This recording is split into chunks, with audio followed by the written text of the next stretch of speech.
I don't know who needs this reminder today, but if you are working towards a health and fitness goal and you are feeling miserable in the process, it is not the right plan. I promise there is a better way. I talk to so many women that are doing so many things. They're working extremely hard to achieve this goal and they are just feeling so crappy in the process. And it breaks my heart every single time because, one, you think that's the only way.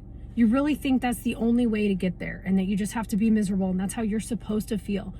And that is just not the case. If that was the case, no one would ever be able to maintain results because everyone would just feel crappy all the time.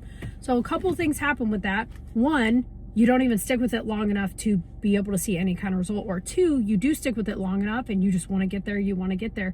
Then by the time you achieve that goal, you just had that like goal and finish line in your mind the whole time. And then when you crossed it, you were just ready to stop because you were so miserable the entire time. None of the habits that you were doing were realistic to maintain and keep doing.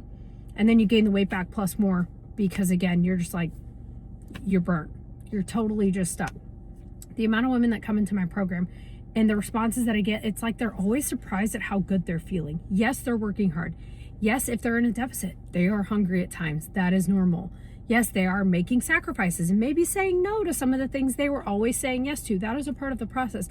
But they are feeling good and they are surprised by it every time because they kind of come in thinking that it's just going to be this super extreme restrictive thing. And that is not how it works, at least not inside my program. We are building habits that are maintainable and realistic long-term for you in your life. Yes, you have to put in the work. Yes, it is challenging at times, but you should come in and within a month be like, dang, I'm feeling really good. That doesn't mean you've gotten to your goal.